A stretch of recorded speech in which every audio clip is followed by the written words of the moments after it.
Ho, ho, ho, ho, ho, ho, ho, ho. You're right there, Keith. Ho, ho, ho. It's Christmas. Hooray. It's actually the day after Christmas. It is. Welcome Merry to our Christmas, mate. Merry Christmas. Our Boxing Day special year in review. Yeah, here we are. Blimey, what a year. Have you had a good Christmas? Oh, well, it's been fantastic. I tell you what, I'm finding it more and more difficult to get down those chimneys, on Christmas Eve. Are you? Yeah. With that hat on, I'm not With surprised. me sack. Leave your sack out of this. Yeah. I told you, no Santa sack. Oh. What did you get for Christmas? Freedom. Yeah. Yeah. Well, she let you out of the house? Yes, they released me from prison. So, no, what do they? I don't know. Well, what do they get for Christmas? I'd like to be able to say, a Rolls Royce full of diamonds. Yeah. But I didn't. I got a nice bottle of whiskey. Nice. Yeah, very nice bottle of whiskey from the Cotswold Whiskey Company, just up the road from where we record this. And I also got a very nice thing for the back of my car. Those plastic things that you put in to stop your carpet getting dirty. Boot liner? I know. Boot liner? Yeah, the boot liner. The exciting days have gone. Was it worth it for your car? Thank you. Pair of socks. And, some And chocolate. Pair of pants. Yeah, usual stuff. What about you? Yeah, brilliant. I didn't get anything. Nothing. No, nobody bought For me the anything. what do you get? The man who has everything. Indeed. Nothing. No, I got, like you, a really nice bottle of whiskey. Yeah. I got a nice pen.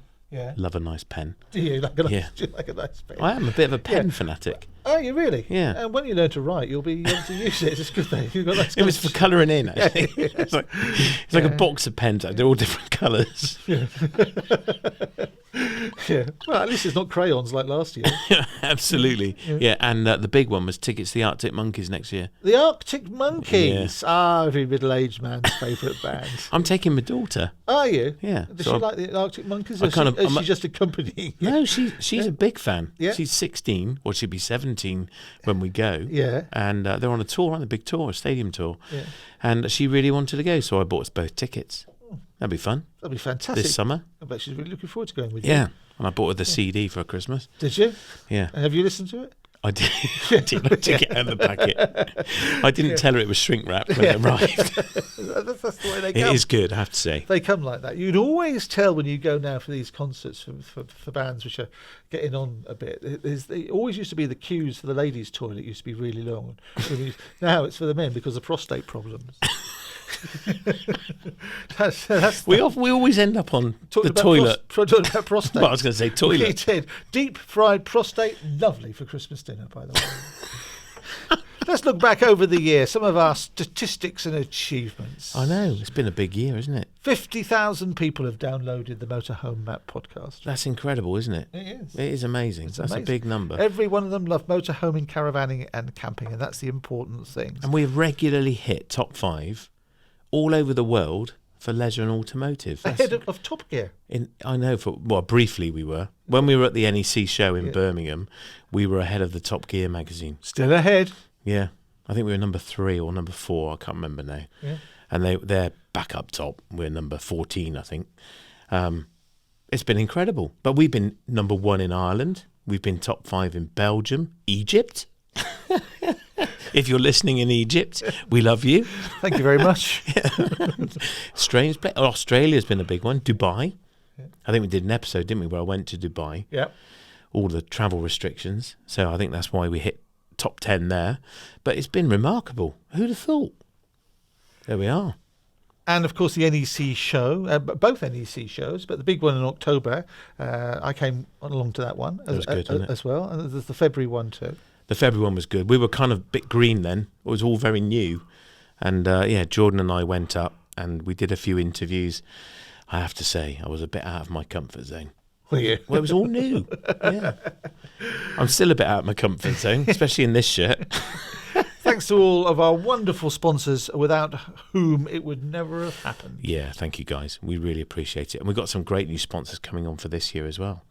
But more of that later, hey? Fantastic. Favourite episodes and videos as well. Your highlights and lowlights. I tell you what, the wild camping episode has garnered so many responses. It's unbelievable. Yeah, hundreds of comments on Facebook and Instagram. I think it's quite an emotive topic, isn't it, wild camping? Where can you stop in your motorhome? Is even stopping in a motorhome wild camping? Well, no, probably not. I mean, the definition is really clear. It's kind of arriving with your tent and then, at sundown, packing up and going before sunrise and leaving no trace. As far as the authorities are concerned, as you said, I think in a previous podcast, if you get your table and chairs out and start having a meal, you're camping. Oh, you've set up an encampment. Yeah, that's a bit different. So, that's been an emotive one. That's had probably the most engagement, probably our most downloaded one. The motorhome accessory one was really popular as well. I think people found that really helpful. My favourite was cooking in a motorhome with the lovely Matthew Pennington, the Michelin star restaurant owning chef from the Epicurean. That was great fun to do. That was probably my favourite, I think, this year. Plus, we all got to eat some lovely food at the end of it. I'd just like to say that we all didn't, because I wasn't there. That's true. We so did. Your favourite one was the one without me. We excluded you, fed and I didn't get any food. So just saying. Yeah. Just saying. We'll get him along next time. You can enjoy it. I'll tell you, it was really good, Keith. And my highlight of that whole episode, or one of them, was Jordan, our cameraman, Mr. Pringles for lunch, for tea, for breakfast, and enjoying the trout at the end of it. And he had nothing to say because he was just wowed by the flavour.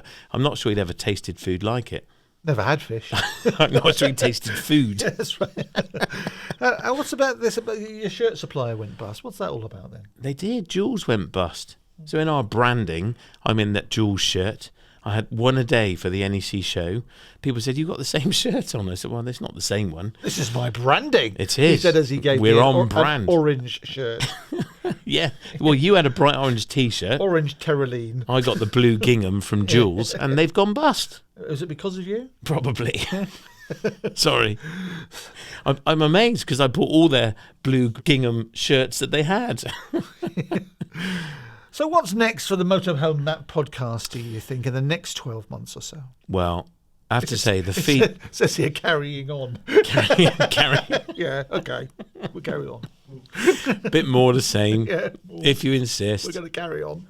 No, the feedback's been overwhelming, hasn't it? Yeah. Really positive. You made a lovely comment that you've been on air for many, many years, and you get listeners coming up to you when you're at a show or an event, and there's always a small minority that go, "You're rubbish," I hate you, and nobody said anything of the sort, did they, at the NEC show? It was incredible. It was all positive comments, and that's wonderful, actually. Thank you very much for that. It's much appreciated. Well, as a result, I think, should we carry on, do a few more? We'll carry on. We'll carry on. We have a plan to go into next year with the podcast, so if you're listening and enjoying it, then we will do some more. The Manchester show is next up as well. That's very soon, isn't it? That's our next outing. Yeah, just a few weeks' time. We'll be in Manchester, Manchester Central, at the Caravan Motorhome show there. That's going to be good fun. And we'll be exhibiting with Tottington Motor Company, who are friends of ours. In fact, Jason's been on the podcast, hasn't he? He popped in one day and we were talking about industry and what's going on. And Jason's very kindly invited us to join them on their stand. So we'll be there for the week, or 4 days of the show. And I'm speaking at the Destination Show in the Expert Theatre. Check me. You're now officially an expert in Manchester. I'm an ex-something. A spurt. NEC show, the little show coming up in February. It's not little, Keith. It's smaller than the big one. That's true. It's smaller than the big one. Yeah. It's 5 halls of the NEC. That's bigger than most shows that go on there, I expect. Yes, it's still a big show.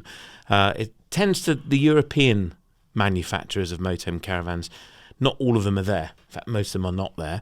There are a few that are, but there's a lot more, in my experience, accessory suppliers and sellers. A lot more canvas is what we call it in the trade. So tents, awnings, there's a whole hall pretty much dedicated to that. And there's a bit of marine as well. So if you want a boat, what are they called? The things you stand on, paddle boards. You stand on them on the water and fall off. I've had a go on one of those. Never again. And we've got lots of high-profile guests going to be joining us. I think we should lower expectations on this when we say hype. We don't mean Sting and French and Saunders, do we? But you did have Roland Rivron on, remember? Roland was on. Yeah. He was. He loves caravanning and motorhoming. He does, yeah. And his wife, Monica, she wrote a lovely book, Campervan Cookbook. Really good. Roland and Monica opened my motorhome dealership many years ago in Bristol. Yeah, and he remembered it as well, which was lovely. It was a long time ago. Has he been paid? No, that's probably why I remembered it. He's still waiting for the money. Was Toya a fan as well? Toya was there at the show. Yeah, she's mad as a box of frogs, honestly. Did you see her at the show? I didn't see her at the show. No, she was there talking about her caravanning holidays as a kid. Yeah. And she obviously has a passion for it and an empty diary.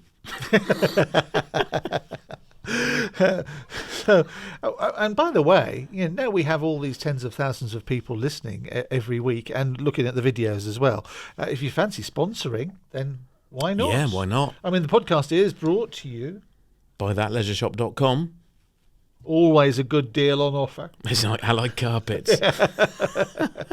But if you'd like to join the sponsorship lineup, then please get in touch. Yeah, do. Our team would love to hear from you if you're interested in sponsoring the podcast. We're always looking for people to help us fund it because you're very expensive, Keith. Yeah, sure. Let's reflect a while, shall we, Matt? Like a mirror. On some of the businesses you run, because your expertise, it comes from running businesses in motorhoming and camping and caravanning, doesn't it? So tell us about the last year. What's it been like? You've mentioned in the past, quite tough. It has been, yeah. The motorhome hire business has had a kind of a shrinkage year, I'd say. I think the market shrank. We talked about that before, didn't we? Where I think people went on holidays that they paid for 1 or 2 years ago. And if they didn't take them, they'd lose them. So motorhome hire, I think the whole industry shrank this year. There's been a bit of a quieter year. And that's comment from my friends who are competitors, if you like, all over the country. I think dealerships, we've started to see some sadly close, which is really sad. Long-established family businesses who just haven't had the motorhomes or caravans to sell. No, they're squeezed both ways, aren't they? Because as we've mentioned before, you had all those people during the pandemic and when all the borders were closed who had airline tickets and couldn't go on holiday. So to have, as you say, that holiday which can never be cancelled, they came to the motorhoming industry, hiring or buying. And then, for the dealers as well, because of the war in Ukraine and the pandemic, they couldn't get the new items to sell. So they've fallen down this great chasm in the middle, haven't they? People have been able to go on their foreign holidays again using those tickets they've bought. But also the people who wanted to buy the motorhomes, they haven't been supplied them because of war and pandemic and difficulties in manufacturing. So it's no wonder that dealers are going out of business because they're squeezed, aren't they? We've seen several go, and I fear we'll see more. I mean, they're just, I was at a friend of mine's dealership and it's just big tarmac with a few motorhomes on it. I was talking to a Scottish motorhome dealer and it was the same there, literally 3 motorhomes for sale. And they'd normally have maybe 30 or 40. So really difficult with supply. And, if you've got nothing to sell, it means you've got nothing to pay the bills with. Yeah. So, you run out of money pretty quick. So it's going to be a difficult time for many. In our storage business, that's been going great guns. That's been a different story altogether. We've extended that with more spaces and, obviously more and more people own a caravan or motorhome than ever, and they want somewhere to put it over the winter, or they maybe live somewhere where the deed is on the house that you can't park one on your drive, or they don't even have a drive, so they need somewhere secure to put it. So that's boomed, that's grown this year, which has been really exciting, and we'd love to take on another storage business if we can, so we're always looking out for opportunities there. And of course the shop, which we talk about a lot, that's been growing really quickly. That's brand new. That's only just over a year old, it's incredible. And our customer spread is nationwide. It's remarkable. And we're seeing thousands of customers coming to us every month, new customers ordering online and coming in store. This time of the year, the shop's been a bit quieter. But in North Somerset, if you're passing by, we're literally a mile off the M5, junction 21. Just pop in. There's room to park your motorhome and just come and grab a free, lovely cup of coffee and have a look at what we've got to sell. And you've got the sale on as well at the moment, till the end of January. Till the end of January. Yeah, it was our Christmas sale on now, and we're about to launch our January sale, which is definitely worth checking out. Yeah. Predictions then for the motorhoming, caravan and camping industry 2023. Everybody's asking about them. That and Wi-Fi. Yeah. Electric vans. Yeah, Wi-Fi and electric vans. They're the two big questions, aren't they? Well, Wi-Fi we've covered off. I think we've done well on that. Yeah, and you can listen into that previous episodes. But electrification, yeah, there we go. What's going to happen, eh? Well, that's the big thing, isn't it? We've talked about it before. Can you get enough batteries on board to be able to go any distance? And when you get to where you're going, can you recharge them? Those are the big question marks. You're going to be putting together your own electric van, aren't you, in the next 12 months? Sooner than that, yeah. So we've got an electric van that we've bought, and we're converting it into a camper van. Hopefully all electric, so no gas on board, which is good. We should get that. Unsurprisingly, it's been a bit delayed, but it's coming, and it's coming very soon. And you'll be able to follow that on the podcast, and we're going to have a whole video of it as well being built, and some of the challenges we face building it and using it. So hopefully we'll get away in it and not break down. The big R word is looming, isn't it? And recession, and that's going to affect the holiday business, the leisure business. Again, there might be fewer people going abroad because it costs a lot to buy a family of 4 or more tickets on aeroplanes, and you might see some of those people coming back to, here's the word, staycation again. There it is. You'll get told off for using that word. I don't care who doesn't like it. We all know what you mean. I love it. Yeah, we all know what you mean, Keith. Yeah, I think it's going to be a challenging year for the tourism industry, but it could be a very rewarding one for the British tourism industry, I think. Yeah, British tourism booms in a recession. People love to stay at home and feel like they're saving money and feel like they're investing in a local economy closer to home. I think flights are going to get more expensive, do you think? It's certainly looking that way, yeah. All companies are trying to claw back the lost profits of the pandemic years, which might seem like they're the distant past to some of us. But when you're running a business, inflation is being driven because prices are going up, and prices are going up because companies are putting up their prices. Now, they might say it's down to a lot of things, including war and the pandemic or what have you, but some of it is them trying to recover some of that lost profit from 3 years ago. Yeah, of course. That's the same in any business, isn't it? So we'll see what the impact is for British tourism. I think it's going to be a challenging year for sure. I think the offer needs to be strong. I think people want value. And they want value for money.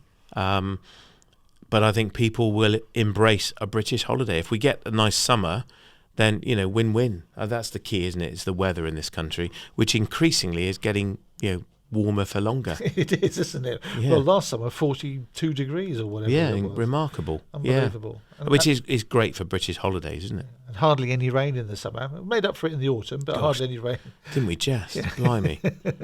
You've already mentioned that hire is busy for you, and also the delivery delay. So those things are still with us. We'll see how they pan out over the year. But, here's to a fantastic new year looking ahead. Thanks for listening to the Motorhome Matt podcast and looking at the videos as well.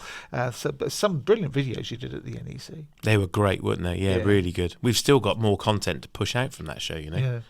And we're about to go and record two more shows. So, yeah, the team are going to be busy. And I have to give a shout to the team. Let's give them a shout, shall we? To Maddie, production manager. And Jordan. Yeah, cameraman extraordinaire and editor. And there's Nicola as well, burrowed away in Scotland, production assistant.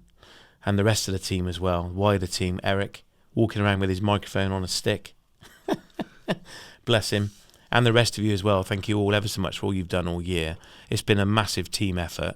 And we are kind of making it up as we go along. And thank you to you, Keith, as well. You're welcome. And thank you to you too, Matt. It's pleasure. Thanks all round, isn't it?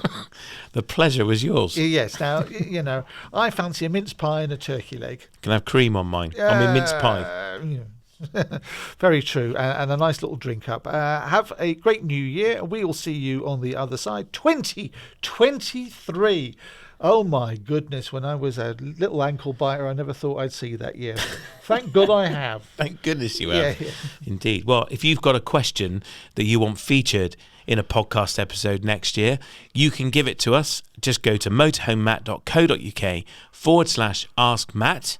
Hit the orange button and record your question. We love getting them, don't we? We absolutely do love getting them. Say where you're from. And say where you're from, yeah. And then we can guess where that is in the country, because sometimes we've no idea. Geography's not a strong suit here, is it? So I'm off down to look for a car boot sale to flog a boot liner and a bottle of whiskey. Are you? Yeah. Brilliant. I'll have the pants and socks. Yeah. That's done and dusted. What do people do in order to stay in touch with the podcast? Just go to the website motorhomematt.co.uk, and there you'll find all the places you can listen to it, and you can watch us on YouTube too. Just search Motorhome Matt. Remember to click the thumbs up and click the bell, and then you'll be subscribed to new episodes as they are released. And can I ask a little favour just before we go? I haven't got any money on me. If you're listening on Spotify or Apple, would you leave us a 5-star review? It makes a massive difference, doesn't it? Helps spread the podcast, does something called an algorithm. Do we know what that is yet? No, still haven't got I think I had some with me turkey yesterday. Did for you? Christmas An dinner. algorithm? No, that's the after effect. Yeah. All right, then, that's us done and dusted. You take care. Have a great new year. Happy New Year.